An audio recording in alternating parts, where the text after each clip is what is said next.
Parce que Mallory, c'est vraiment le personnage capital de cette exploration qui commence en 1921, donc 3 ans avant. Là, vous voyez la dernière étape, 1924, une expédition, c'est la 3e. Ils ont, en 1921, trouvé la voie d'accès vers la montagne. En 1922, ils sont déjà montés jusqu'à 8300 mètres d'altitude. Et là, ils vont essayer de pousser un petit peu plus loin avec des appareils à oxygène. Et voilà, c'est cette histoire qui est racontée là. Mais Mallory, et donc moi c'est ce que j'ai fait en reconstituant, en rassemblant tous ces écrits connus, Mallory, il raconte toutes les étapes de cette exploration. Parce qu'à partir de 1921, on peut dire qu'il n'y a pratiquement pas une journée où Mallory n'est pas devant, où c'est pas lui qui fait la trace, où c'est pas lui qui explore, c'est pas lui qui cherche la voie, c'est pas lui qui va devant. La dernière étape où, là on n'est pas sûr, c'est que le 4 juin 1924, Norton monte à 8572 mètres d'altitude, donc c'est le plus haut point atteint à l'époque.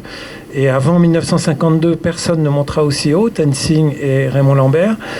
Le lendemain, 4 jours après, Norton et Irvine montent et on ne sait pas s'ils ont été plus hauts. On est obligé de... Mallory et Irvine, oui.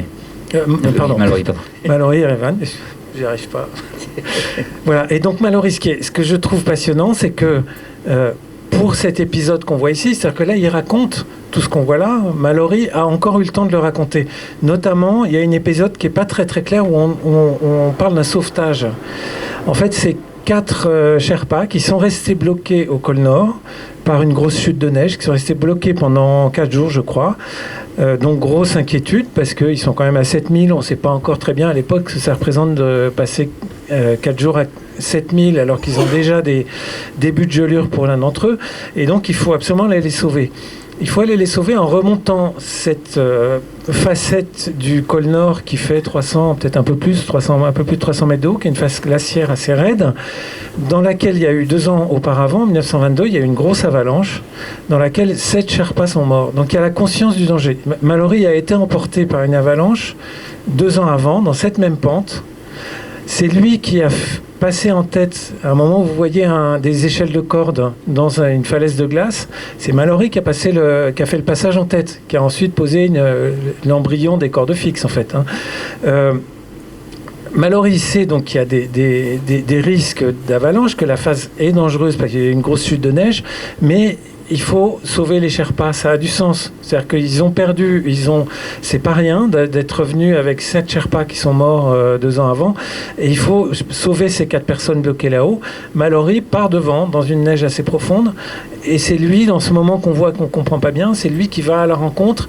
Ils essayent d'installer une main courante, elle n'est pas assez longue, donc il y a un petit moment un peu dangereux, où il y a 2 Sherpas qui commencent à faire une glissade. Voilà, tout ça est raconté dans la dernière dépêche qu'il envoie depuis le camp de base. Donc il monte jusqu'au col Nord, il a le temps de redescendre dans un camp inférieur, écrire une dépêche. Et voilà, donc ce que je veux dire, c'est que dans ces 3 années d'exploration de l'Everest, où il y a vraiment le regard, notre regard occidental, donc est-ce que la science occidentale échoue ou pas, est-ce que notre regard, qu'est-ce qu'il a apporté, mais il est incarné par une personne et c'est Mallory qui l'incarne et qui le raconte extrêmement bien, avec des sensations intérieures, avec qu'est-ce que c'est que s'acclimater, qu'éprouver la très haute altitude pour la première fois. Il sait très bien qu'il faut s'acclimater en fait, c'est pas ils sont pas si naïfs que ça. Lui, il est très partisan de ne pas utiliser l'oxygène, il pense que c'est une sorte de dopage en 1922. En 1924, poussé par la pression de la réussite, parce qu'il sait que c'est la dernière chance, qu'il n'y arrivera pas le coup d'après, que ça coûte très cher ces grosses expés, il se laisse convaincre par Norton, qui est le chef d'expédition, qui lui ne veut surtout pas prendre d'oxygène. Norton fait sa tentative sans oxygène jusqu'à 8572 mètres, et Mallory accepte de prendre de l'oxygène avec Irvine. Voilà. Et voilà. Et tout ça, voilà. Il le raconte, et il le raconte extrêmement bien. Comment est-ce que il pense qu'on peut monter au sommet de l'Everest sans oxygène. Et ce sera prouvé, mais quelques années après. Longtemps après. Avant l'Everest, c'est qui Mallory ? déjà un alpiniste extrêmement renommé, c'est aussi une figure du milieu culturel Alors anglais. c'est d'abord, et moi c'est ce qui m'intéresse comme éditeur, c'est d'abord quelqu'un qui se voit comme écrivain. Fondamentalement, c'est quelqu'un qui est dans des milieux littéraires, qui est dans le groupe de Bloomsbury, qui est un groupe d'intello dans lequel il y a la fille du fameux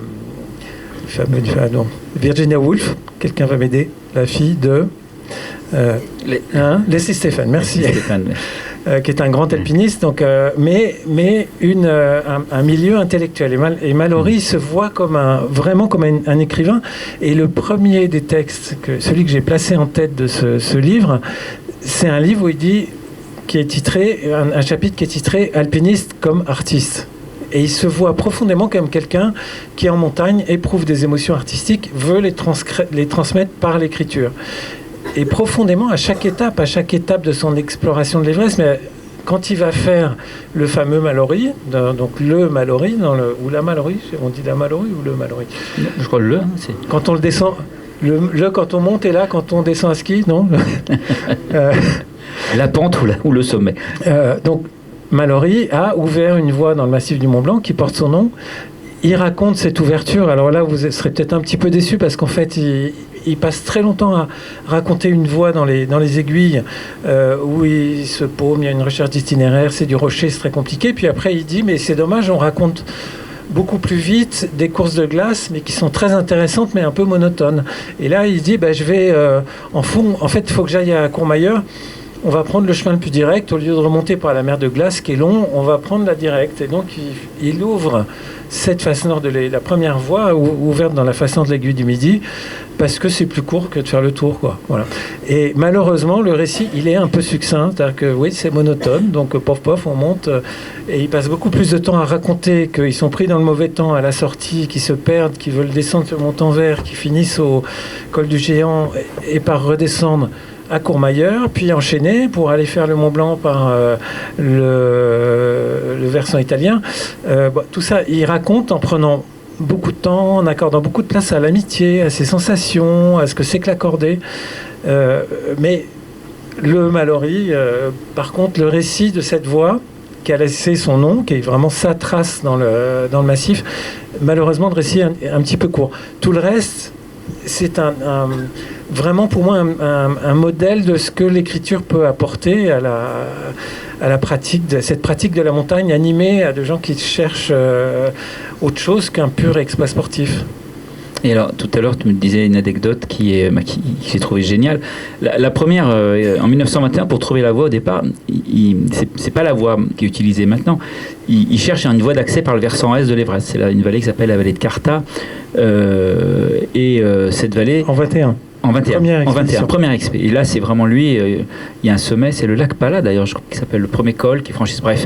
Mais c'est vraiment c'est lointain. Et en fait, c'est certainement que pendant qu'il a remonté cette vallée, ils ont été aperçus par un jeune garçon qui devait avoir une dizaine d'années et qui s'appelait Tenzing Norgay. Parce qu'il était de là, il est vraiment la vallée dont il est originaire, quoi. Donc et donc Mallory raconte la remontée de cette vallée de Karta qui est magnifique, qui est je crois qu'il y a des gens qui connaissent. Moi, j'ai pas eu la chance d'y aller, mais Christian, il la connaît. Oui. Je crois que c'est vraiment un lieu assez extraordinaire. Et donc, il tombe sur un campement d'alpage, enfin je sais pas si on appelle ça des alpages. Les yaks sont à l'estive en été, et oui, c'est en été parce que c'est juste avant la mousson, donc oui, avant la mousson. Et Ed Douglas, dont on a publié la biographie de Tenzing, raconte que Tenzing se trouve, qui est né pas très loin d'ailleurs, toujours dans une tente de nomade en été, se trouve très probablement dans une de ces tentes à ce moment-là. Et Tenzing avait été très marqué d'avoir croisé cette expédition, donc probablement en 1921, puisque après il passe par une autre vallée, et donc 1921 il doit avoir 8 ans, et ce qui l'a marqué, c'est pas... Alors moi j'avais cru que c'était de voir des occidentaux, et en fait non, ce qui l'a marqué c'est de voir des Sherpas avec leur attirail d'alpinistes. Et alors, je ne sais pas si vous les voyez dans leur tenue blanche, là, ils sont super chics, ils sont fiers. Les tigres, quand ils appelaient les tigres. Voilà, qui deviennent tigres quand ils passent l'altitude de 8000 mètres. C'est les Britanniques qui décernent ce titre de tigre. Et Tenzing avait gardé la mémoire d'avoir vu ces Sherpas, et c'est ça le désir, la passion de Tenzing, qui est un vrai passionné de montagne, qui a envie de gravir cette montagne. C'est pas juste un porteur, beaucoup plus que ça. Et ben, elle naît à ce moment-là de cette rencontre avec les expéditions et de voir des Sherpas équipés. Et lui se dit un jour, je voudrais avoir mon équipement comme ça et ce statut extraordinaire, parce que c'est un petit gamin pauvre et qui n'a pas d'autre avenir que d'aller garder des yaks. Et son ambition, elle s'incarne dans ces désirs de gravir la montagne et d'avoir l'équipement pour et de pouvoir sortir de sa condition. Ça, c'est le bonheur de l'historien, de pouvoir comme ça créer des liens entre les destins. Alors, on a parlé de Mallory. Peut-être 2 mots sur ces expéditions. Pourquoi, enfin je ne sais pas si vous avez des éléments de réponse, mais pourquoi 1921 ? Pourquoi à ce moment-là commencent ces expéditions à l'Everest ? Parce que à l'époque le Népal était fermé, donc pour accéder au camp de base par le nord, on fait tout le tour par le Sikkim, par Darjeeling, et c'est pour ça que c'est mais pourquoi c'est à ce moment-là qu'ont lieu ces premières tentatives ? Est-ce qu'il y a une raison particulière ou est-ce que la numéro 1, c'est que les quelques années qui précèdent étaient un peu occupées à autre chose. Il y a beaucoup de membres de ces expéditions qui ont été dans les tranchées. Mallory lui-même a été dans les tranchées. Un des textes de ce livre que je trouve assez troublant est écrit en 1916. Et en 1916, sur le front, Mallory raconte une ascension du Mont Blanc par la Kufner, le Mont Maudit et le Mont Blanc, depuis les tranchées. Et donc il raconte, non pas en direct, comme il le fera beaucoup plus proche après des faits, quand il va à l'Everest. Et donc pour son dernier texte en 24, il raconte presque en direct. C'est quelque chose qu'il a vécu dans les jours qui précèdent. Mais là, il fait l'effort, et c'est proustien, je trouve, de se demander qu'est-ce que c'est que le souvenir que j'ai d'une expédition que j'ai faite en 1911. Qu'est-ce qui m'en reste finalement ? Est-ce que l'homme que je suis en 1916 dans les tranchées peut se reconstituer le souvenir, les sensations de l'homme que j'étais il y a 5 ans et qui a vécu cette aventure ? Qu'est-ce que j'en retiens ? Qu'est-ce qui m'en reste ? Donc la guerre a été une étape évidemment importante qui a empêché qu'il y ait d'autres expéditions avant. Il y a eu quelques expéditions avant-guerre. Pour moi, une des premières majeures, c'est au K2 en 1902, au Kanch en 1905, et l'Everest, à ma connaissance, rien avant 21, puisque le Tibet est complètement fermé, le Népal aussi, donc pas de possibilité d'approcher cette montagne. Il y a dans le livre, j'ai tenu à mettre, Mallory prenait des photos. Alors je vous ai signalé tout à l'heure le plan où on voit Mallory qui porte son fameux appareil, qui est la clé de l'énigme. Si vous avez trouvé un Kodak Vest Pocket, machin, chez un antiquaire, regardez s'il n'y a pas un film, il y aura peut-être la photo du sommet, blablabla. Il y a eu plein d'histoires là-dessus. Donc ce fameux appareil que Mallory porte quand il part vers le sommet, c'est un petit Kodak soufflet, donc on le voit porter, je trouve ça incroyable, moi. Et on fantasme beaucoup sur l'image qu'il pourrait y avoir dedans. Est-ce que Mallory a pris machin ? Mais ce que je trouve génial, c'est que Mallory, il a pris des photos, il a pris plein de photos. Il prend des photos surtout en 21 quand il découvre l'Everest, parce qu'il veut partager ce qu'il voit et partager ces paysages incroyables. Et donc, entre autres, il fait, vous regarderez à l'occasion, mais quand le paysage est trop grand, il prend plusieurs photos, parce que ça ne rentre pas dans son cadre. Et je les ai rassemblées, j'ai retrouvé comment elles se recollaient pour montrer cet étonnement devant l'ampleur du paysage. Mais donc Mallory prend des très belles photos pour partager ce qu'il découvre, ce paysage qu'il découvre.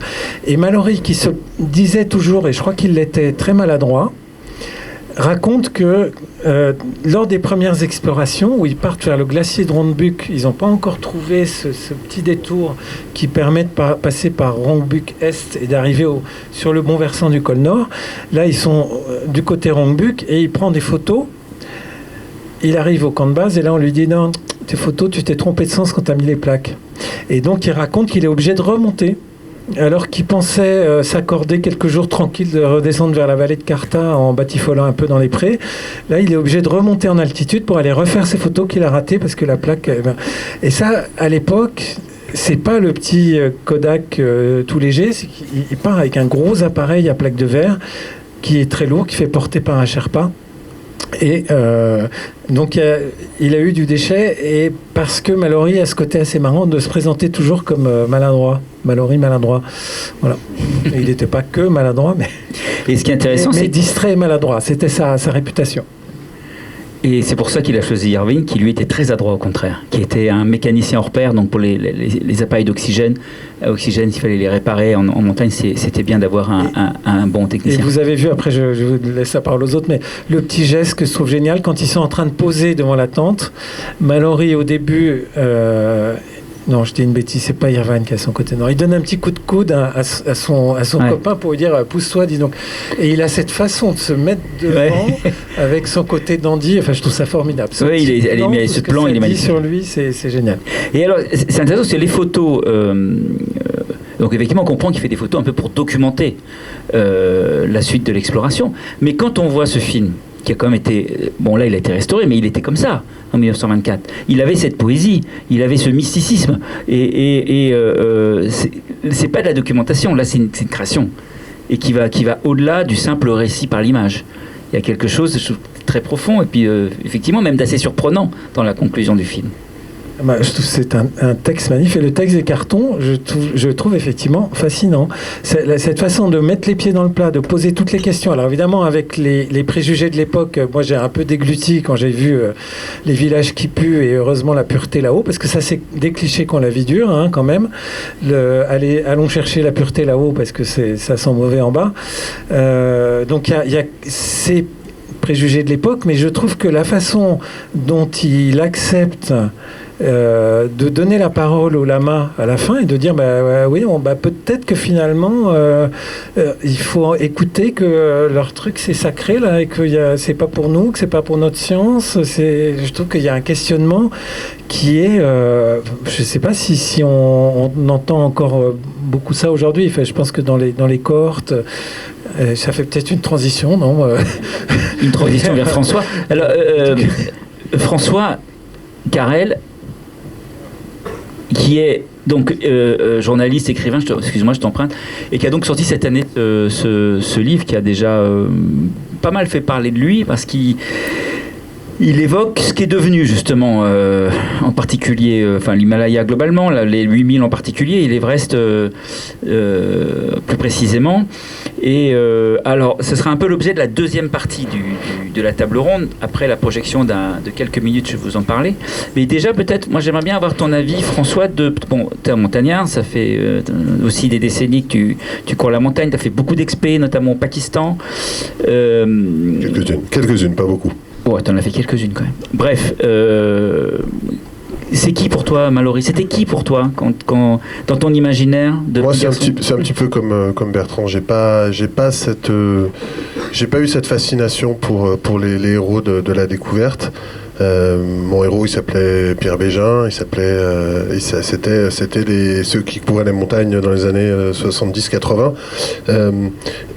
Et aujourd'hui, ce qui est très intéressant et ce qui a été le point de départ de ce livre, de cet essai journalistique, qui est pas, je suis pas un acteur de l'humanisme, je suis un observateur, c'est la nouvelle place qu'ont pris les Sherpas. Et là, je suis très touché par cette photo prise par Mallory en 21. C'est peut-être le premier cours d'alpinisme donné par un occidental à des Sherpas. Donc on voit Guy Belloc expliquant le maniement de la corde au Sherpa. La photo est très forte et Mallory commente « Les coulis étaient des élèves appliqués et nous avons senti qu'avec de la pratique sur le glacier, les meilleurs d'entre eux deviendront des alpinistes fidèles. » Des alpinistes fiables.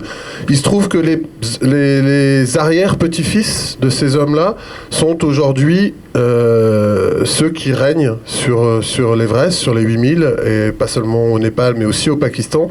C'est d'abord de ça dont il est question dans mon livre Himalaya Business. Et voilà, il y a 100 ans exactement, après cette première prise en main de la corde, alors c'était pas des crampons, c'était des raquettes, aujourd'hui il y a une génération de Sherpas qui a pris totalement possession du business, de l'activité sur ces sommets de 8000, et qui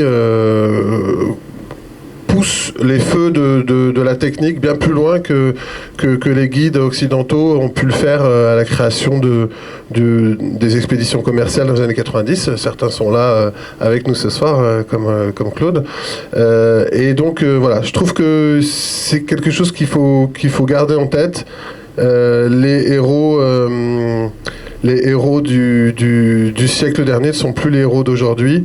Il y a voilà, toute cette génération de Sherpas, ils sont 2000, 3000, on ne sait pas exactement. Ils ne sont pas tous Sherpas d'ailleurs, il y a des gens aussi qui viennent d'autres régions du Népal, mais ils écrivent une histoire aujourd'hui complètement différente et on a vraiment changé de siècle. Donc c'est effectivement toute la magie, tout le mysticisme et toute la poésie et l'émotion qu'on peut ressentir là, me semble-t-il, ont largement, voire totalement disparu de ce que sont devenus les 8000 aujourd'hui.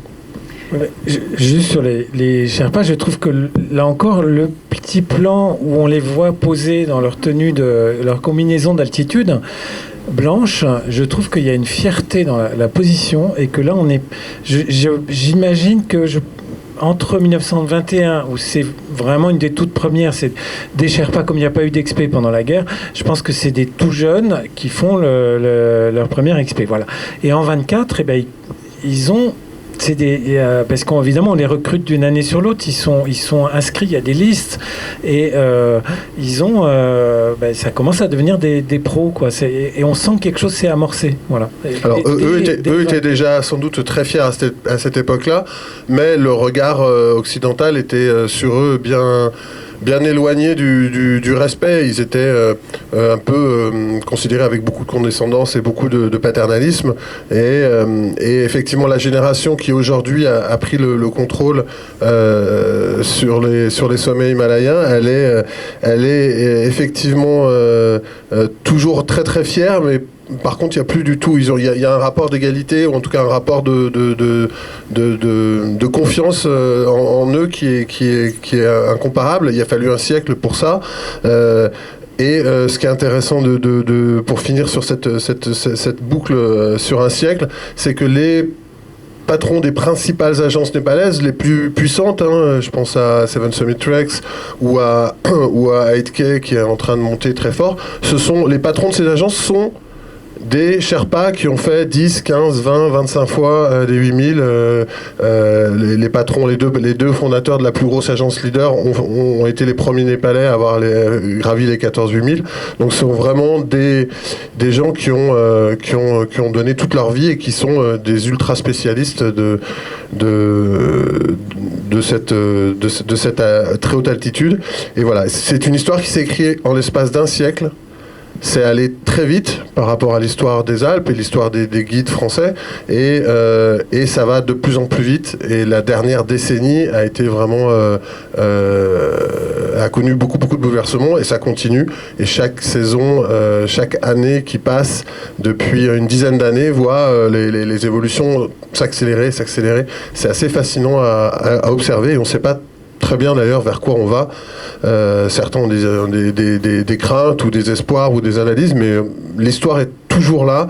Et certes, le mythe de ces conquérants, de ces explorateurs est très fort, mais ce qui se passe aujourd'hui sur ces montagnes est, à mon avis, tout aussi fort et continue d'ailleurs à passionner. Il n'est que besoin de voir que, juste en préparant cette table ronde, on a appris qu'il y avait un article dans le Guardian, paru aujourd'hui, donc un quotidien britannique, qui avait un scoop sur le corps de Mallory. En fait, Charlie, qui connaît le dossier par cœur, a vite regardé. Bon, c'est du flan, comme d'habitude, mais ça continue à faire les gros titres des journaux.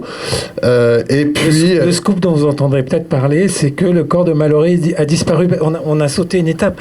Le corps de Mallory a été retrouvé. Tout le monde est au courant. C'est un peu ça. Parce que c'était pas dit là.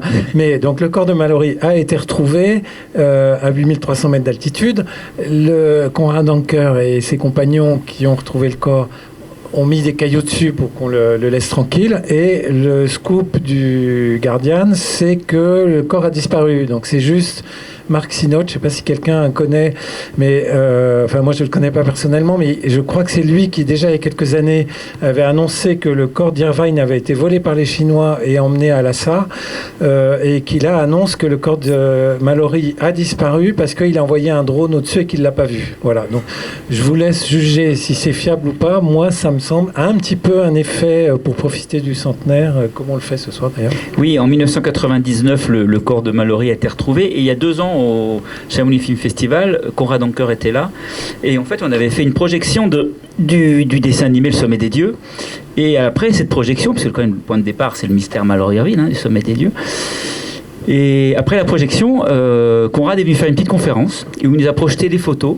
parce qu'il n'a pas fait que retrouver le corps de Mallory, il a après vraiment mené une enquête en se disant, est-ce qu'un homme habillé, équipé, avec le matériel de l'époque, les connaissances de l'époque, était capable de franchir le deuxième ressaut. C'était vraiment son questionnement.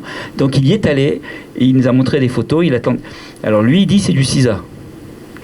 C'est ça, lui, il pense que c'est pas possible. Il ne faut pas le dire, il faut laisser le mystère. Mais alors voilà. Mais bref, fermons la parenthèse. Avant justement de passer, de voir le petit extrait du film de Bertrand et de passer à la deuxième partie où on va parler plus d'aujourd'hui, de ce qui se passe aujourd'hui sur l'Everest et sur les autres 8000, j'aimerais bien vous poser la question, l'un après l'autre. François, alors Mallory et Irvine, ils sont allés au sommet ou pas? Sommet ou pas sommet? Non, moi je ne me prononcerai pas. Non, moi j'en doute, personnellement. Charlie? Moi, je veux surtout pas savoir. J'espère que je ne saurai jamais. Et si quelqu'un le sait, je dirais qu'il se trompe. Non, j'adore ce mystère. Rien n'est plus beau que ce mystère. Si on avait eu la preuve qu'ils n'ont pas été au sommet, je pense que cette expé serait oublié depuis longtemps, et s'ils avaient été au sommet, on en aurait parlé autrement. Et on en aurait parlé, moi, ce qui m'a animé aussi quand j'ai rassemblé ces textes, c'est l'idée que j'adore la façon dont, profondément, je suis amoureux de la façon dont Mallory parle de la montagne, ça me touche, c'est beau, c'est écrit, et je me dis, mais merde, si ça avait pu être lui qui racontait, ça aurait été quand même un beau texte. Hein. C'est sûr, ça aurait été une... Et Bertrand? Non, toi pas, tu... Moi, je suis sceptique, mais bon, après, c'est comme disent mes collègues, hein, c'est bien de un peu fantasmer sur ce qui a pu se passer, quoi, en fait. Mais après, c'est sûr que ça changerait pas mal, notamment la suite des Français et autres, hein, donc... mais ouais, après, il faut pouvoir faire le sommet et de redescendre, c'est encore un autre chantier. J'ai eu la chance de faire une interview un jour avec monsieur Hillary, Edmund Hillary, et en 95, et lui poser la question. Et en fait, je pense qu'on avait dû lui poser à peu près 800 fois cette question auparavant. Si vous avez trouvé des traces et des choses, Et il a répondu, mais tant mieux pour eux, mais malheureusement ils sont morts. Et personne ne peut revendiquer l'ascension d'une montagne s'il n'en est pas descendu vivant. C'était sa réponse. Voilà. C'était la réponse d'Hillary. Donc ça change, pour lui, ça ne change rien. Ce qui est sûr, c'est que si on est encore un siècle après toujours autant fasciné par ce sommet, c'est peut-être aussi parce qu'il y a le drame de 1924 qui est le premier drame et la première et qui crée un monde fantastique autour de l'Everest et qui sera entretenu soigneusement par la succession de tragédies qui suivront sur les 8000. Mais voilà, si on en est, s'il y a toujours un tel engouement aujourd'hui autour de ces sommets, c'est sans doute aussi en bonne partie le fruit de cette aventure-là et de ce mystère-là et de quelques autres. Je vais simplement vous raconter les 3 semaines, quelques faits sur les 3 semaines de la saison 2024 de l'Everest cette année. L'Icefall était particulièrement difficile à équiper, donc il y a eu du retard. Donc les autorités ont finalement totalement lâché l'autorisation aux agences népalaises qui sont totalement maîtres de l'équipement de la montagne. Donc tout le matériel d'équipement des camps d'altitude, toutes les cordes fixes, les centaines, les milliers de cylindres d'oxygène ont tous été montés en haut de la Combe Ouest par hélicoptère ou par drone. Ça nous met début mai. Autour du 6 ou 7 mai, les Sherpas spécialisés qui sont désignés chaque année par l'organisation des opérateurs népalais et qui ont donc le rôle de fixer la montagne jusqu'en haut, réussissent donc à fixer, je crois, le 5 ou le 6 mai. Le 8 mai, il y a un groupe de 30 personnes qui arrivent au sommet, c'est le top du top. C'est l'équipe de Tendi Sherpa, Tag Népal, qui est prestataire pour Climbing the Seven Summit de Mike Hamill américain. 8 clients, tous américains, 16 Sherpas, parmi les meilleurs, dont un certain nombre de Sherpas diplômés, un certain nombre des très rares Sherpas diplômés de USGM, et 2 guides occidentaux. Et ils réussissent le sommet 2 jours après donc l'équipe de Sherpa qui a équipé le sommet. Ils vont redescendre très vite. Tout ça n'aura duré que 4-5 jours. Et puis pour tout le monde, après le gâteau du camp de base, c'est le retour en hélico directement à l'hôtel de luxe à Katmandou.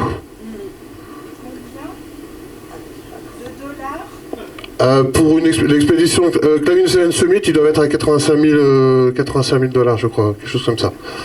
Chacun. Sans compter l'aérien et le matériel. Mais voilà. Et bien sûr, excusez-moi, oxygène pris traditionnellement à partir du mur du Lhotse, un peu avant 7000 mètres, si je ne me trompe pas. Voilà. Donc c'est une machine parfaitement huilée. Mais vraiment une machine. C'est pour ça que, avec l'aide des grands observateurs de ce milieu, dont certains sont là, François ou Christian ou d'autres, j'estime qu'on est entré dans une ère industrielle. C'est-à-dire que alors c'est paroxystique à l'Everest, mais c'est en train petit à petit de gagner sur les autres sommets du 8000 avec les mêmes méthodes, avec le même débauche de matériel et la même organisation logistique parfaitement huilée, qui permet... alors, Climbing Seven Summit, ils ont 100% de réussite. Tous leurs clients vont au sommet. La moyenne à l'Everest, je ne sais pas cette année, mais l'année dernière, c'était 71% de réussite pour les clients. On a en gros, depuis 10 ans, quand je vous parlais d'accélération, vraiment cette puissance logistique et commerciale des agences népalaises, elle explose vraiment à partir de 2016, donc c'est vraiment la dernière décennie. Et depuis 10 ans, on a à peu près invariablement entre 600 et 900 personnes au sommet de l'Everest, et puis on commence à avoir des 200, 300 personnes au K2, 200, 300 personnes au Manaslu, etc. Je peux te couper une seconde parce que, en tant qu'éditeur, François est en train de faire la mise à jour du livre. Tout le début de l'argumentaire, il est dans le livre que tu as publié, qu'on a publié il y a un mois maintenant, un peu plus, hein, et c'est très argumenté. Donc la dernière saison, finalement, elle est un peu annoncée en germe. Ouais. C'est pas des tendances complètement nouvelles et qui tombent du ciel. Non. C'est l'apothéose de tout ce que tu décris dans... Voilà. Je veux juste préciser que c'est très bien raconté dans le livre de François. Donc, en tout cas, ce qui est sûr, c'est que le système est parfaitement rodé, sauf que la plupart des cadres de ce système-là, tous ces milliers, ces centaines de Sherpas ultra spécialisés qui sont parfaitement au point, qui savent surveiller leurs clients. Donc la moyenne, c'est 1,5 Sherpa aujourd'hui à l'Everest par client. Au K2, c'est 2, un peu plus de 2, je crois, François, il me semble, en tout cas les derniers chiffres.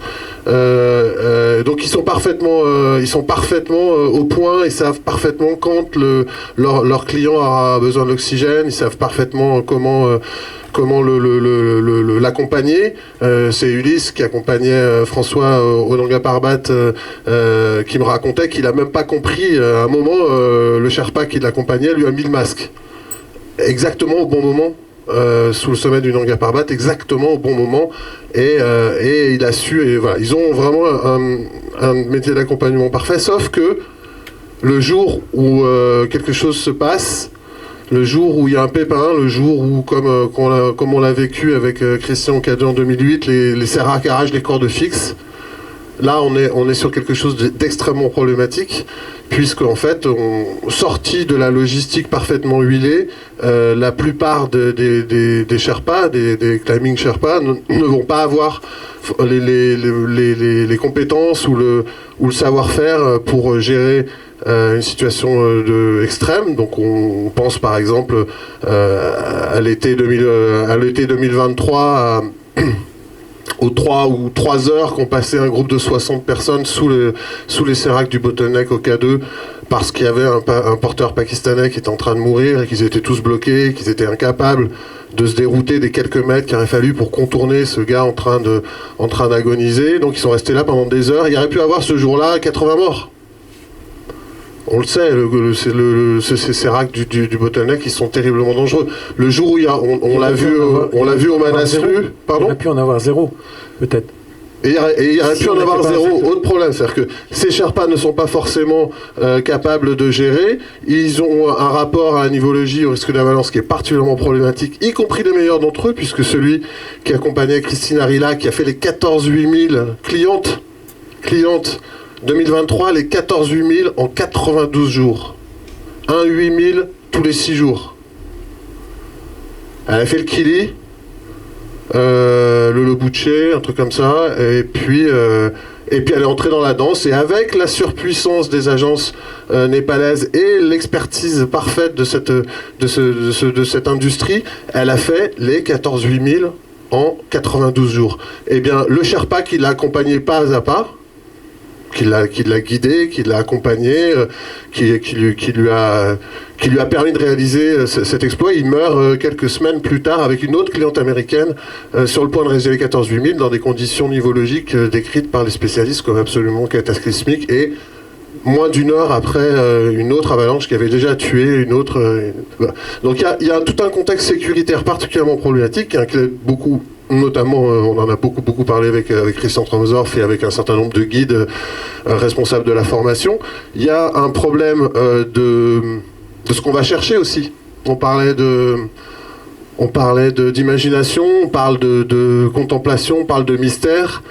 Ce qui ressort de ces ascensions n'est de moins en moins de l'ordre du monde intérieur ou du rêve voilà, on est dans la performance, on va accomplir quelque chose qui vous rendra grand aux yeux de la société, un rêve personnel peut-être, mais c'est pas ce qui ressort du récit, puisque le récit il est consubstantiel, hein, on a les images, on a les photos de 1924, aujourd'hui on a la vidéo, on a les images, et voilà, l'image forte de 2024, c'est, je sais même pas de quelle nationalité il est, moi ça m'intéresse pas, mais c'est un gars qui fait le first backflip on the top of Everest. Donc il prend le LOX, on le voit bien sur les images, ça a beaucoup tourné sur les réseaux sociaux, il sniffe un bon coup et hop, il fait un saut père arrière. C'est le roi des réseaux. Il a fait Alors, encore une fois, je porte pas de jugement, mais moi en alpiniste, en amoureux de la montagne, et peut-être en vieux con, je trouve ça terriblement triste et un petit peu désespérant en fait. Donc, oui, mais c'est plus. Elle pose la bonne question. Est-ce qu'il faut continuer à mettre 1000 personnes, bientôt 1500 personnes, parce que les patrons d'agence ils m'ont dit il n'y a pas de souci, on va y arriver, on va mettre plusieurs lignes de cordes fixes à Hillary pour qu'il y ait une ligne de montée, une ligne de descente, ça a déjà un peu commencé. Ils vont trouver des solutions. Le business, c'est encore, il y a de la place encore, ils vont continuer. Jusqu'où on va, et la question que je veux poser dans ce bouquin, et voilà, je prends juste un tout petit peu parti à la fin dans le chapitre, c'est dire vers quoi on va, à quoi ça rime, et est-ce qu'il faut continuer à... Moi, ça me fait plus rêver les 8000. Après ce boulot-là, j'aurais préféré ne jamais le faire en fait. Mais bon, j'avais déjà pris une bonne baffe en 2008 en découvrant les gens. C'était pas encore du commercial, mais c'était déjà des spécialistes des 8000 qui n'avaient pas vraiment un vécu d'alpiniste, et c'était déjà assez triste. Mais là, pour moi, le mythe est en train d'être étouffé. Alors il y a encore une admiration énorme de la société, ces médias, pour ceux qui vont là-haut. alors qu'ils ont vécu quelque chose de fort, de personnel, je le conçois, mais qu'on continue à considérer ça, le mot exploit continue à être utilisé de manière systématique. Et là, c'est rigolo, même des gens avec qui je fais des interviews, qui ont lu mon livre, qui continuent à décrire ça comme un exploit. Le mot est consubstantiel. 8000, Everest égale exploit. Non, c'est une aventure humaine, un voyage. Ceux qui l'ont fait pourront mieux en parler que moi, parce que moi, j'ai jamais dépassé 7005. Mais... Non, mais il faut continuer à dire que c'est pas forcément des exploits. Il faut continuer à faire le travail de décryptage que tu as fait. Moi, j'ai écrit depuis dans la presse généraliste et puis des bouquins. Je crois que j'ai jamais, très exceptionnellement écrit ils ont conquis un sommet ou vaincu un sommet. Je crois que j'ai jamais, mais vous continuez à entendre tous les jours des journalistes à la télé qui disent il y a eu combien qui ont conquis l'Everest cette année. Voilà, mais je pense que ça n'empêche qu'il faut continuer à faire ça. Et ça nous vient en droite ligne, ça nous vient de là, hein. Ça nous vient de là, hein, cette image et cette puissance de la projection. Et c'est pas seulement un problème médiatique. Les médias ne sont que la réflexion de la société. Je le pense vraiment fondamentalement. C'est pas les journalistes qui créent cette fascination du public pour les 8000. Ce que je trouve intéressant, c'est que c'est posé déjà en 24. Le lama dit vous n'allez pas y aller. Vous n'allez pas y aller parce que c'est un endroit, les dieux ne veulent pas de vous. Et à la fin, c'est une défaite de la science et il y a des conquérants. Je trouve que c'est une tension entre cette volonté de conquête très occidentale et puis une autre vision peut-être un peu plus spirituelle ou un peu moins brutale, mais on ne va pas la trancher ici, je pense. Il y a un formidable consensus de la société autour du fait que l'Everest c'est un absolu tangible, mesurable, indépassable, et c'est peut-être le seul en termes de géographie. Bon, le pôle Nord, vous savez que vous êtes au pôle Nord, votre GPS vous fait titit, vous êtes au pôle Nord, mais vous n'êtes pas sur un sommet pointu. Pour le Sud, pareil. Mais l'Everest ne peut pas être plus haut. Donc, à partir de ce moment-là, il y a une espèce de... C'est d'abord une ligne sur un CV ou une mention sur une carte de visite, l'ascension de l'Everest aujourd'hui. C'est plus une affaire d'alpinisme. Je ne sais pas s'il faut arranger ou pas. Mais moi, je voulais quand même poser une question à Bertrand, qui lui y était l'an dernier. Et moi, j'aimerais bien savoir l'année dernière ce que tu as vu au camp de base. Parce que tu étais en pleine saison, tu étais avec Kylian. Bon, Kylian, après, s'est échappé sur l'arrêt ouest pour faire sa tentative. Mais c'était comment l'Everest l'année dernière, quand on était dedans? En fait, nous, on logeait pas au camp de base, en fait. Parce que Kylian, il est quand même assez connu. Et sinon, dès qu'il est au camp de base, tout le monde lui saute dessus. Enfin, tout le monde. Les gens qui le connaissent, hein, tout le monde ne le connaît pas forcément. Et donc, on logeait au bout de la vallée, en fait. Voilà. Bref, à Perice. Et du coup, après, c'est un peu ce que décrit... ce qui est décrit dans le bouquin, en fait. Mais... après... C'est difficile de dire, nous on est assez contents d'y aller, bon bien sûr après les moyens, mais après c'est pas évident nous on a, enfin je dirais nous alpinistes entre guillemets, on a les moyens d'y aller avec des moyens différents. Voilà, après eux s'ils ont envie de le faire, c'est difficile moi je trouve que c'est difficile de prendre parti en fait. Après voilà, c'est peut-être la version un tout petit peu bouddhiste du truc, mais en tout cas ce qui est marrant, j'ai deux anecdotes, c'est que c'est surtout le fait que tout le monde suit en fait la même trace en fait, et que nous pour faire des images on sort de la trace en fait pour prendre un peu de recul je dirais, et mettre en contexte les choses, et comme la plupart du temps je me faisais enguirlander par des personnes en disant mais t'es pas du tout sur la ligne de corde fixe en fait. Ouais. Et la deuxième anecdote, c'est que avant que Kylian parte sur l'arête ouest, on est monté un peu vers le col ouest où était passé à l'époque Hornbein. Et donc on était à deux là, on a fait quelques heures par là-haut. Et les gens en revenant au camp 2 en fait, se demandaient si on s'était perdu en fait. Parce qu'on n'était pas sur la voie normale en fait. Et après le jour où Kylian est parti tout seul, ils ont dit mais qu'est-ce qu'il va faire là-haut quoi en fait. Alors que c'est super large l'Everest, tu pourrais encore ouvrir des voies en fait si tu veux. Donc, mais il y a un sillon qui est tracé et on suit ça quoi en fait voilà. Et moi, je trouve ça super intéressant parce que cette image que j'ai trouvée incroyable, c'est-à-dire la file indienne parfaite, moi, je me la suis expliqué bêtement en me disant, il y a une corde fixe, tout le monde est attaché à la corde fixe, mais il faut aussi une police, quoi. Il faut quelqu'un qui dit, oulala, toi, t'es pas dessus. C'est ça. Oui, c'est ça, parce que en plus, après, ça peut être.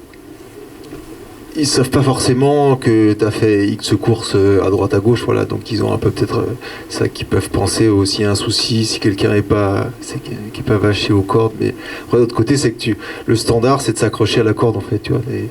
Ils appellent ça des zipliners, en fait, c'est pas forcément. C'est qu'il faut qu'on change le nom, en fait. C'est que c'est une autre catégorie de grimpeurs, en fait. C'est comme la Via Ferrata, voilà, et l'escalade, en fait, c'était un peu le même débat. Maintenant, tout le monde est. Et en fait, ça cohabite. En fait, et là encore une fois, de manière purement factuelle, l'ascensionniste moyen de l'Everest ou d'un 8000 aujourd'hui, il n'a pas de piolet, il ne prend aucune décision quant à son itinéraire, il ne prend pas de décision par rapport à son heure de levée, son heure de départ, il n'a aucune autonomie, ni technique, ni intellectuelle.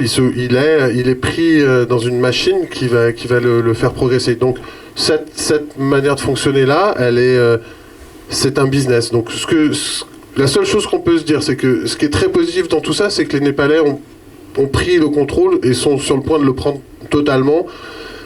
Alors ils le font aussi au Pakistan d'une manière un peu hardcore, mais bon, c'est une autre histoire. En tout cas, toujours est-il que c'est eux qui désormais ont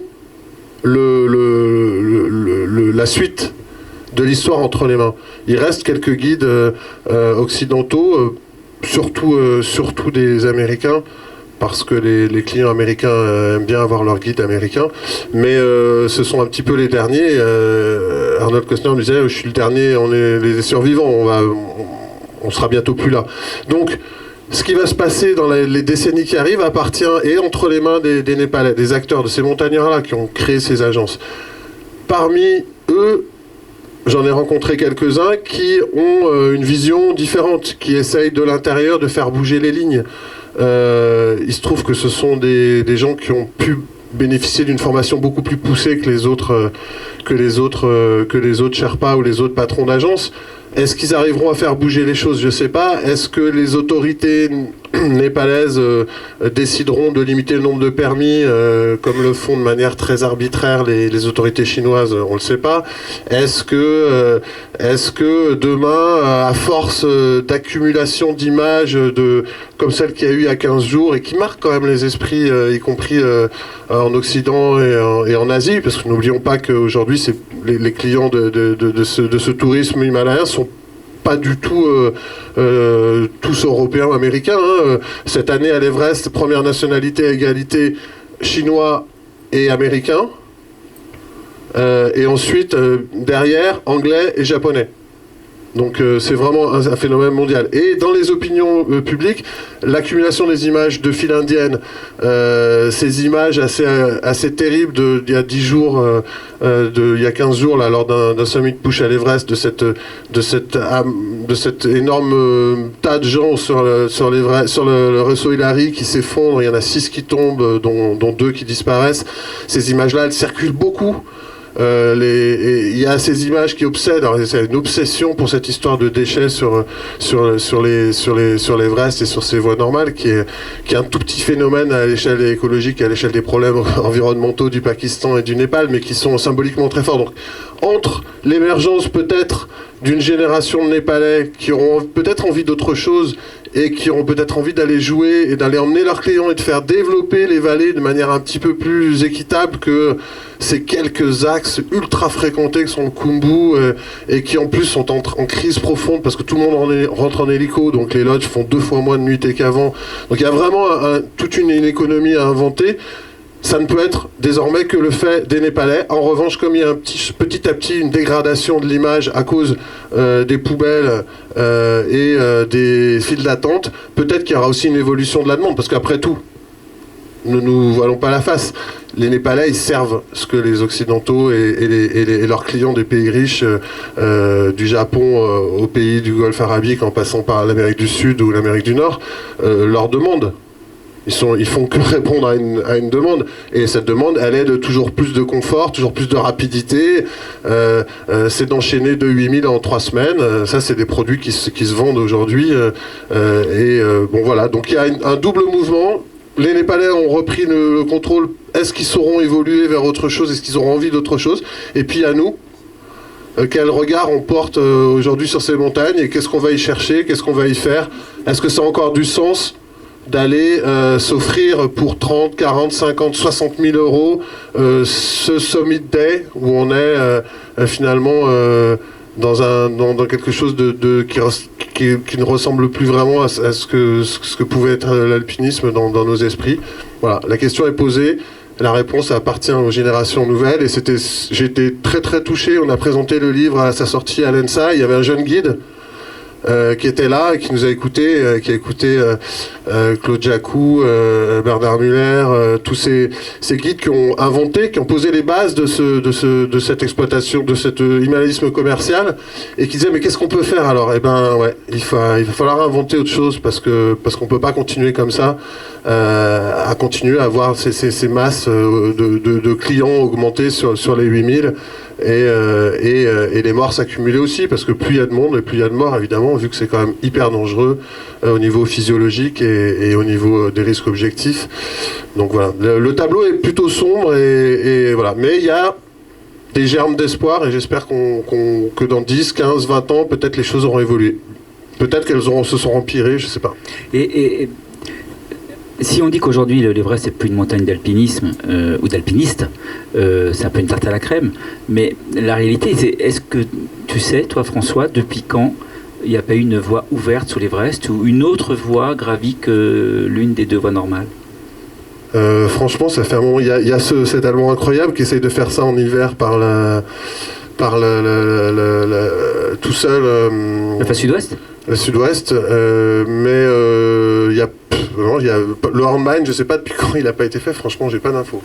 Moi, j'avais fait la recherche, mais il y a déjà un bon moment, je ne sais pas s'il y a eu quelque chose de nouveau. La dernière expédition que j'avais vue dans la face sud-ouest, c'était, il me semble, des Coréens en 2008.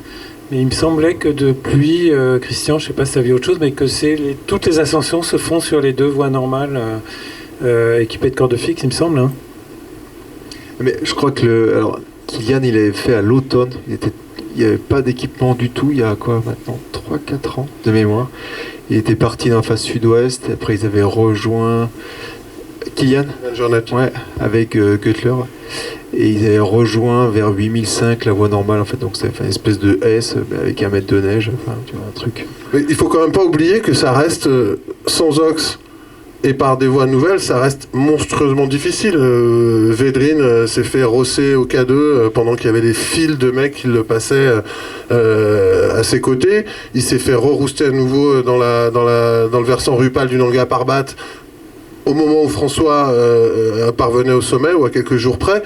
Donc ça reste de toute façon des montagnes extrêmement compliquées. Donc il y a deux sphères qui se croisent plus. La question qu'on me pose souvent, c'est est-ce qu'il est encore possible de faire du grand himalayisme, ceux qui en sont capables sur les 8000. On a toute une bande d'énervés là qui viennent de partir au K2, on va voir ce qu'ils font. Si ils font le K2 sans ox, qui décollent avec leur parapente du sommet, ça peut être très chouette. S'ils sont montés par la voie normale, où il y aura déjà eu 250 personnes passées avant eux, ça sera déjà un petit peu moins excitant. Maintenant, peut-être qu'ils ont l'intention, en tout cas ils l'ont dit, certains, de passer peut-être par d'ouvrir, ou bon, ça reste extrêmement difficile, et il y a une chance infime qu'ils y arrivent, parce que ça reste très difficile. Blutch a annoncé qu'il allait tenter le Profil Bégin, et qu'il veut essayer d'y aller en style alpin. Bon, c'est un projet, je ne sais pas si c'est bien de communiquer avant. Si, il l'a dit, ouais, ça a été écrit. Mais non, oui, ça reste très compliqué d'imaginer effectivement. Je me rappelle d'Elisabeth Revol qui était dans la plus grosse, quand on a eu la révélation de ces grosses files d'attente, ces 2 jours de mai 2019 où il y a eu un jour 258 personnes au sommet et le lendemain 354. Au milieu, il y avait Elisabeth Revol qui était là de manière totalement sans aucune ambition sportive, mais qui voulait quand même faire la voie normale sans Ox. Elle a fini embourbée au milieu de tout le monde et elle a fini par prendre de l'Ox pour pouvoir redescendre. Voilà, c'est quand même très compliqué. Étant donné que les créneaux sont très courts, en tout cas sur les voies normales, il me paraît à peu près exclu d'imaginer qu'on puisse encore parler d'images de haut niveau. Il y a Vadim Druel, ce jeune assez incroyable qui est en train de faire tous les 8000 par les voies normales sans Ox, en portant lui-même son sac et ses tentes et sa bouffe et sans toucher au corde fixe, c'est ce qu'il annonce. Est-ce que ça, là aussi, est-ce que ça a encore un intérêt? Je sais pas. En tout cas, il est très fort et j'espère qu'il aura un jour qui saura ouvrir des nouveaux itinéraires et nous faire rêver comme ses aînés l'ont fait, quoi. Que je peux poser une question parce que tu parlais de Kilian. Moi, c'est vrai que dans les dernières tentatives que j'ai vues, c'est quand même peut-être là qu'il peut se passer quelque chose, non? Tu as des infos particulières? Non, pas plus. non, mais oui, il essaie. Va y retourner? Alors ça, je sais pas ça, mais parce que ça fait déjà 3e fois qu'il essaye. Hein. Donc c'est ça. Donc comme tu disais, Kilian Jornet, c'est quand même lui qui a tenté de faire une ascension en style alpin. Il voulait enchaîner un peu de l'Orbain, un peu de l'arête sud-ouest, aller au sommet et après traverser au Lhotse en fait. C'est ce qu'avait essayé Ulichtek et... Ça fait dit qu'il allait essayer. Oui. Sur Kilian, j'ai découvert après, en rentrant de son épopée, donc il a pris une coulée lors de sa tentative qu'il a sérieusement refroidi et donc il a décidé de quitter les lieux et il a livré un texte qui s'appelle Still Matters, qui a une référence à d'autres textes historiques et sur lesquels je me suis beaucoup appuyé dans la dernière partie de mon enquête. Et je crois qu'il y a quand même une prise de conscience, y compris de la part de Kilian, qui a beaucoup joué avec les voies normales, avec le chrono, avec une certaine conception de l'himalayisme. Là, ce texte, je crois que tous ceux qui se posent la question de vers quoi on peut aller, ou en tout cas pourquoi est-ce qu'il est nécessaire de poser le débat et d'expliquer, d'échanger, ce texte de Kilian me semble assez important.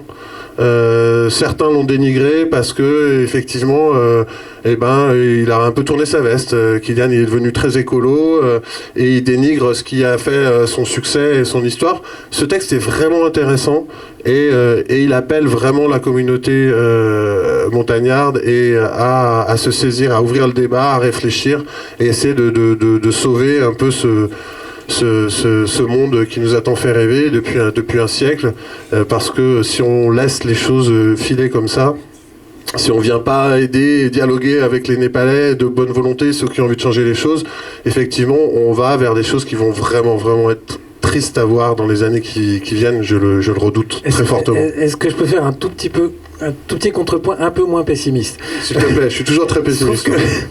J'ai pas mal vu, un peu suivi Benjamin Védrine récemment, parce qu'on a un projet, j'espère qu'on pourra vous le présenter dans les livres rouges, un de ces 4. Benjamin Védrine a fait des ascensions, je trouve, dans une palette de styles, notamment une série de premières en ski de pentraide dans les écrins les 2 semaines avant de partir au K2. Voilà, il part au K2 sur la voie normale avec des cordes fixes. Il va prendre des cordes fixes sans oxygène. Il dit très précisément ce qu'il va faire et il dit ça m'intéresse de faire un record de vitesse sur le K2. Il fait un record de vitesse, donc 7 heures, je sais plus combien, 30 et 8 minutes pour descendre au Broad Peak, donc un 8000 en moins de 8 heures. Il dit pas que c'est du style alpin, même s'il était tout seul, il dit pas que c'est un solo, il dit qu'il fait un record de vitesse et que c'est quand même assez bluffant. Enfin, je trouve que il en fait une aventure personnelle, il le raconte de façon qui, moi, m'intéresse. Je pense qu'on peut peut-être aussi réfléchir en se disant qu'on a magnifié le style alpin en disant c'est le grand alpinisme, le bel alpinisme dont on a envie de parler. Et moi, oui, bien sûr, ça me fait vibrer, mais peut-être aussi qu'à un moment il faut se demander le style alpin sur les 8000, qu'est-ce que ça représente en termes de risque, est-ce qu'on est prêt aujourd'hui à accepter de parler, nous, journalistes, éditeurs, de ce type d'engagement, de ce type de prise de risque? Est-ce qu'il n'y a pas d'autres façons d'y aller qui sont intéressantes sans être dans cette optique-là? Voilà, moi, personnellement, le remonte pente sur l'Everest, ça ne m'intéresse plus autrement que pour demander à François de décrypter comment on est arrivé là. Voilà.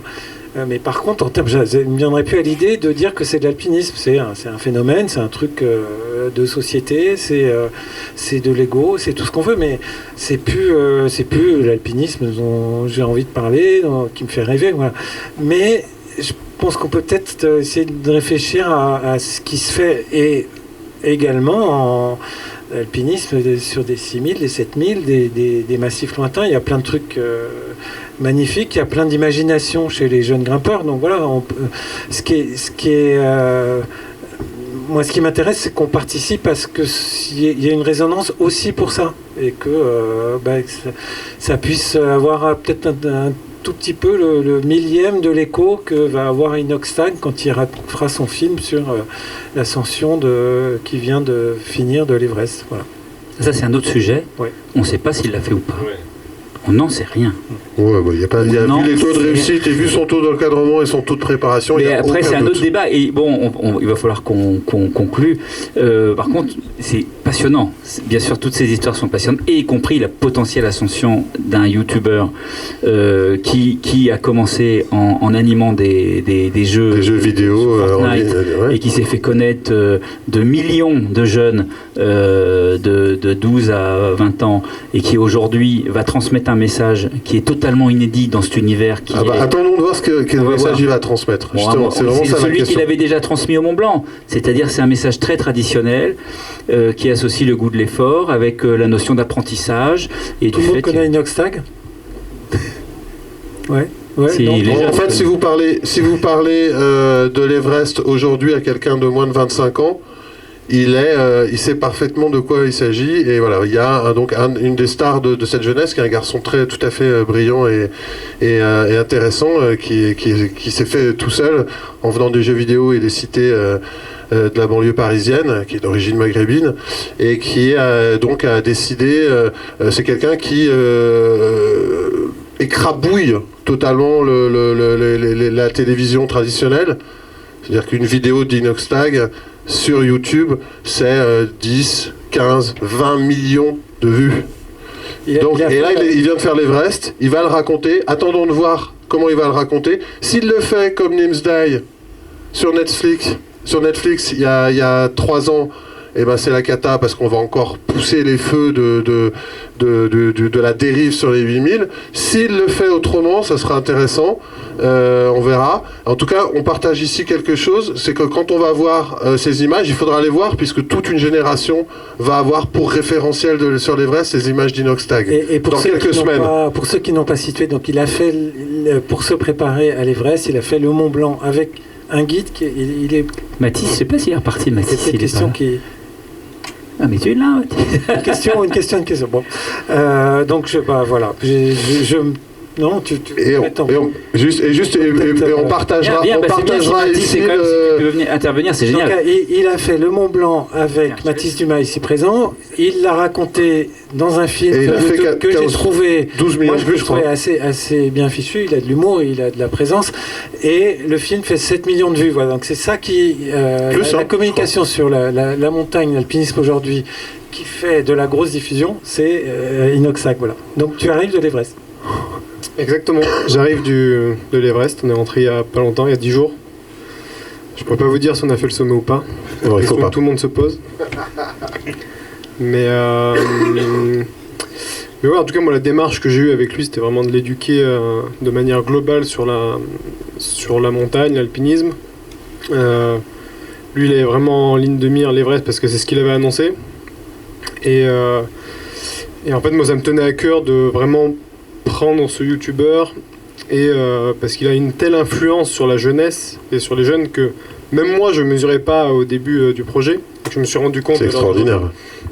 Et je me suis dit qu'en fait, s'il ne partait pas entre de bonnes mains, ça pouvait vraiment partir en vrille et ça aurait donné vraiment une mauvaise image à la montagne.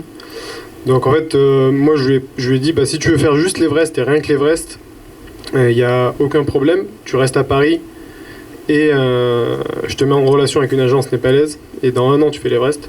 Si par contre ta démarche elle est plus globale et que tu as envie de découvrir la montagne sous tous ses aspects, alors dans ce cas-là on va faire de la montagne ensemble. Et d'abord dans un premier temps on va pas cramer la planète parce que lui on lui a vendu de faire le Kilimandjaro, la Concagua, de faire plein de sommets aux 4 coins de la planète.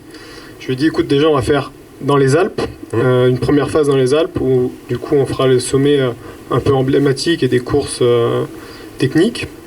Du coup on a fait le Mont Blanc, le Cervin, où il a fait une vidéo pour assurer un peu ses partenaires. Et derrière une deuxième phase où on sera obligé d'aller au Népal si on veut aller plus haut. Et moi au début je ne m'étais pas du tout engagé sur la partie Everest, ça ne m'intéressait pas. Et du coup on est sur une deuxième phase où on allait au Népal, on a fait le Lobuche et la Madablam. Et puis derrière on est quand même allé à l'Everest. Moi mon but c'était en fait de le dévier de l'Everest, de lui dire écoute, je pense que l'Everest en fait pour toi et pour même toute la génération qui te suit c'est pas une bonne chose. Parce qu'en fait tu l'as annoncé, mais que tu le fasses ou que tu le fasses pas, tu vas te faire tuer. En fait si tu réussis, les gens ils vont dire c'est parce que c'est grâce à l'oxygène, c'est grâce au Sherpa, c'est grâce aux cordes fixes. Par contre si tu n'y arrives pas, c'est encore pire parce que non seulement ils vont dire que tu n'es pas arrivé avec tout ça, et en plus tu as les côtés pollution. Donc je veux dire en fait dans tous les cas tu es foutu parce que tu y arrives ou que tu n'y arrives pas, ça va te donner une mauvaise image. Et moi mon but c'était vraiment d'essayer de le convaincre en allant à la Madablam, en lui disant tu vas voir à la Madablam, il y a plein d'hélicoptères, il y a de la pollution à foison, tu vas voir les clients, enfin les gens qui grimpent ces montagnes là, c'est pas du tout les mêmes qu'il y a dans les Alpes, et ça va peut-être te dégoûter, sachant que lui dans sa tête et dans son esprit, je pense que c'est le cas pour plein de jeunes, c'est que l'Everest c'était le plus haut, le plus dur, le plus extrême. Et en fait je lui ai fait rencontrer des gens comme Benjamin Védrine, des gens comme David Gottler, et lui-même s'est rendu compte que l'Everest c'était pas forcément le sommet qu'il imaginait en termes de difficulté.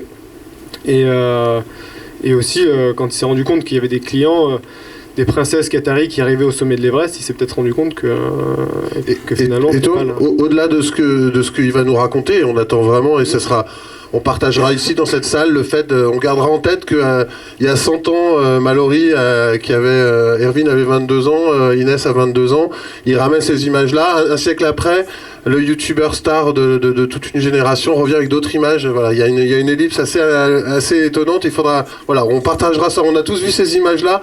Quand on verra le film d'Inox, je pense qu'on repensera à ça.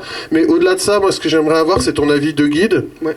Et de pratiquant de haut niveau aussi. T'es pas que guide, t'es aussi un fort grimpeur. Qu'est-ce que t'as ressenti, toi, dans cette... Je sais que Charles Dubouloz m'a dit, je le cite dans le bouquin, j'avais perdu mon libre arbitre en fait. Il avait le sentiment d'être dans une machine. Est-ce que toi tu as ressenti ça à l'Everest? Comment est-ce que tu l'as vécu? Dis-nous, on oublie Inox et parle de toi. Du coup juste pour finir sur Inox, sur la partie documentaire, là on travaille pour faire quelque chose qui va vraiment être... T'es associé au film? Moi du coup j'ai un regard sur la partie montagne, être sûr que ce qu'il dit, les explications soient compréhensibles du grand public. Après pour moi j'ai pas encore vu la première partie de documentaire, mais voilà, en tout cas l'idée lui c'est vraiment lui il faut vraiment comprendre sa démarche, et il l'a bien compris en allant à l'Everest, c'est que c'est pas un exploit, l'Everest c'est pas un exploit, et en fait c'est les médias qui en font un exploit, mais lui-même l'a compris qu'en grimpant l'Everest c'est pas un exploit. Il l'a présenté comme ça au départ, en tout cas. Ouais, bien sûr. Et en fait, moi, je me suis rendu compte, dans ma démarche où je voulais le dévier de l'Everest, que quand tu sortais le mot Everest du projet, on n'avait plus aucun financement. Plus personne ne voulait financer le projet. Parce qu'en fait, c'est dit, n'importe quelle autre montagne, on s'en fout. Le mot, c'est Everest, et c'est ça qui vendait. Même un autre 8000, ça vendait pas. Et du coup, c'est là où on s'est un peu retrouvé bloqué, parce que sans financement, on pouvait pas faire grand-chose. Et moi, du coup, de mon point de vue... Honnêtement, moi je trouve que c'était une super aventure, une super bonne expérience. En fait, j'y suis allé avec tellement d'a priori. Non mais c'est vrai, avec tout ce qu'on voit dans les médias, avec tout ce qu'on entend, je me suis dit, waouh, ça va être en fait, je vais aller dans une déchetterie où il y a des gens qui grimpent dessus, quoi. Mais au final, le camp de base, il était nickel. Les camps en altitude, on voit qu'il y a des déchets, mais globalement, c'est pas des déchets gratuits. C'est des déchets, c'est des vieilles tentes qui ont été explosées. En fait, quand on voit l'environnement, le milieu comme c'est extrême, on comprend que chaque année, il y a des mecs qui laissent des tentes en pensant pouvoir monter plus tard, mais ils n'y arrivent pas, et du coup, les tentes se font happer par le vent ou par les avalanches. Et ça, depuis 30 ans. Et du coup, on comprend que... Et puis, c'est pris dans la glace, donc c'est hyper compliqué à nettoyer.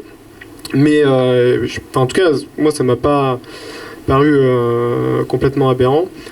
Et après, c'est sûr que c'est comme chez... En fait, c'est le Mont Blanc x 10, quoi. On facilite l'accès à des gens sur cette montagne-là. J'ai envie de dire presque tant mieux que tout le monde aille à cet endroit-là. Au moins, ça laisse l'Himalaya libre. Et même, comme tu dis, l'arête ouest, là, en ce moment, tout le monde veut faire le Hornbein à ski. C'est vrai, c'est le gros défi du moment. Tout le monde essaye d'y aller. C'est compliqué avec les autorités chinoises. Mais dès que tu sors de 50 mètres de la voie, c'est hyper sauvage.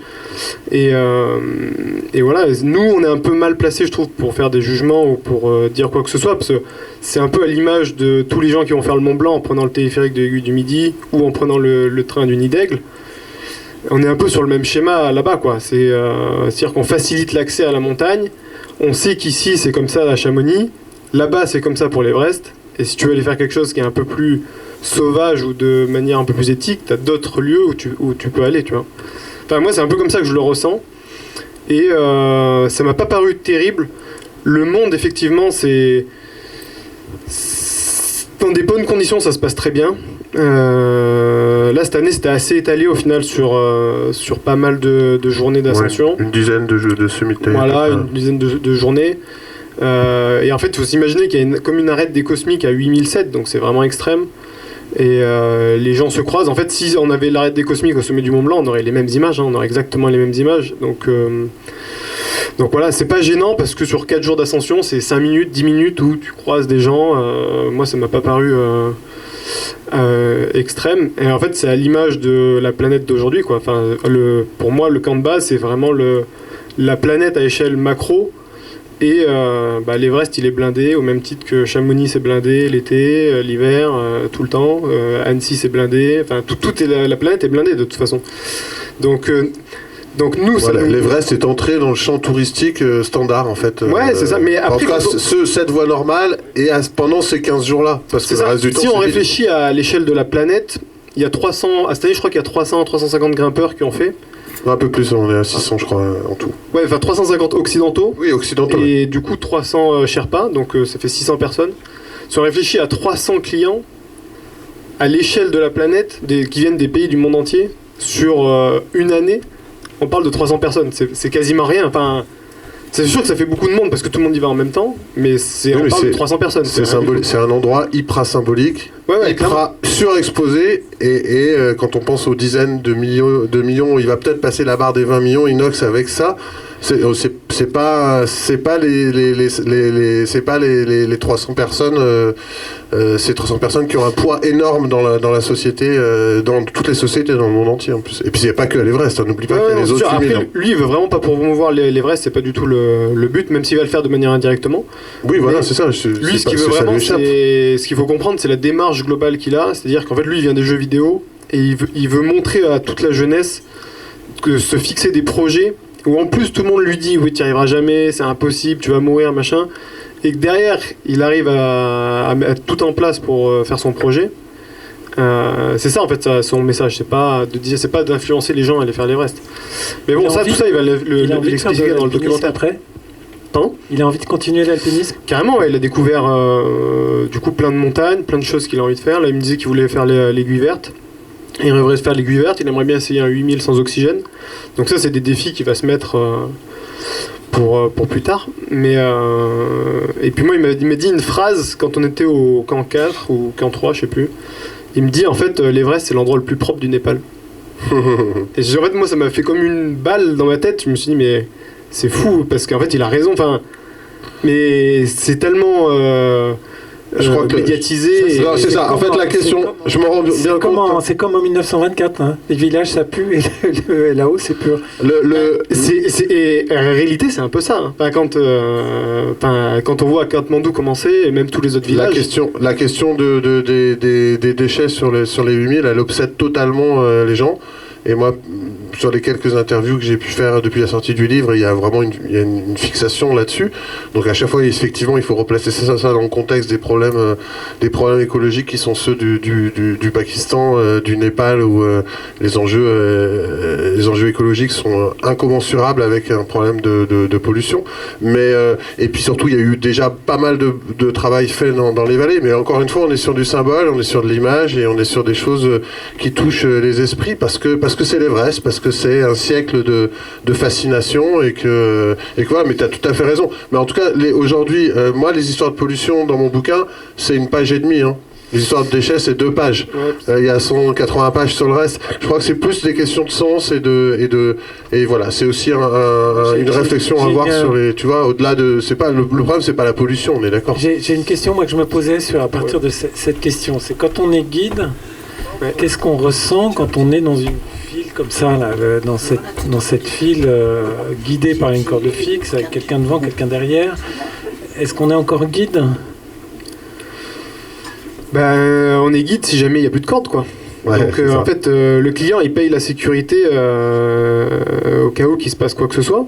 Et on sait que sur ces 8000, moi je le sais, c'est sûr qu'il va y avoir un strike, hein. C'est quasiment obligé quand on voit des fils comme ça, il y a une corde qui va péter un jour, ou il va y avoir un sérac qui va péter, parce que vu que tout le monde bouge en même temps, au même moment, c'est quasiment sûr. Et peut-être que suite à ça, ça va peut-être faire changer les choses. Mais ouais, les clients ils payent pour quand il y a un guide avec eux, si jamais il y a un problème, on est là pour les gérer, parce qu'en fait les Sherpas de base, même s'ils sont professionnalisés, de base ils sont là juste pour porter le matériel. Enfin, globalement, ils aident beaucoup à porter le matériel, ils ont très peu de pouvoir de décision et ils font plus que ça, et c'est quand même. Il y en a qui font plus que ça, mais je veux dire, il y a tellement si maintenant. Si t'avais pas été là, ça aurait été mené par un Népalais, tu vois. Ouais. Tu m'avais dit avant de partir d'ailleurs. Non, mais clairement, mais il aurait pu y aller complètement sans moi. Mais il y a plein de guides Sherpa. Mais en fait, le problème, moi j'ai très bien vu comment ça se passait. Les mecs, par exemple, là, on avait des porteurs qui sont allés jusqu'au camp de base. Ça s'est très bien passé. Notre chef de Sherpa, il leur a dit l'année prochaine, vous deux, vous pourrez faire camp de base. Camp 2. C'est ça. Donc ils vont commencer à porter sur la montagne. C'est le mode de fonctionnement en apprentissage sur le tas. D'ici 5-6 ans, peut-être qu'ils pourront guider dans le sens où ils seront en one-one avec un client. Avec un client. Mais du coup, et tout ça pour dire qu'ils sont à la base juste porteurs. Pour la plupart, parce que la demande est tellement forte qu'en fait, ils ramènent des porteurs faire les guides. Et le problème, c'est que maintenant, c'est même des porteurs qui sont plus de l'ethnie Sherpa. Donc, ils n'ont plus les gènes pour vraiment monter en altitude sans avoir trop de problèmes. Donc, ils ont besoin de quasiment autant d'oxygène que les Occidentaux. Et les Occidentaux demandant de plus en plus de bouteilles d'oxygène, demandant de plus de Sherpa. Donc, c'est un peu un cycle. Voilà. Donc, on voit qu'il y a plein de... Et ça dépend des agences avec lesquelles on peut passer. Il y a des super Sherpas qui sont très très forts, hyper qualifiés, avec une grosse expérience, mais il y en a aussi d'autres qui sont malheureusement beaucoup moins qualifiés, et c'est pour ça qu'il y a des accidents qui arrivent. C'est-à-dire que moi, déjà, mon rôle en tant que guide sur l'Everest, c'était de m'assurer que les bouteilles d'oxygène, elles soient respectées, elles soient au bon endroit, et qu'on calcule nos timings, qu'on soit pas en run-out d'oxygène. Mais t'étais uniquement en backup et en contrôle.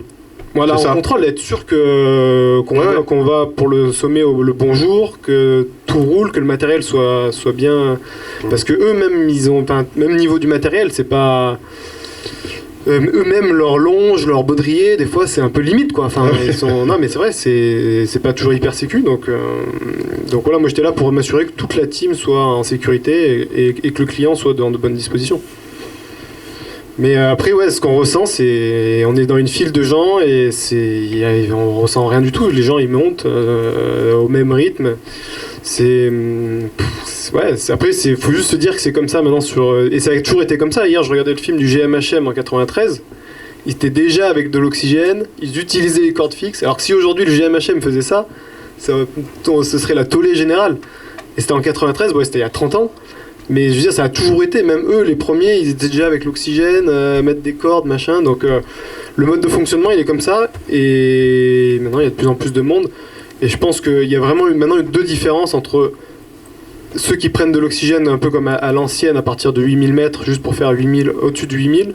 Ils prenaient une bouteille ou deux maximum pour faire le sommet. Et à l'heure d'aujourd'hui où ça peut devenir dérisoire à prendre de l'oxygène en dessous de 8000, en dessous de 6000. Et c'est vraiment là où il faut qu'il y ait un peu une éthique qui se mette en place en disant il faut que les clients puissent au moins aller jusqu'à 7000 mètres sans prendre d'oxygène. Sinon ça... Enfin, c'est ce que je pense, mais après...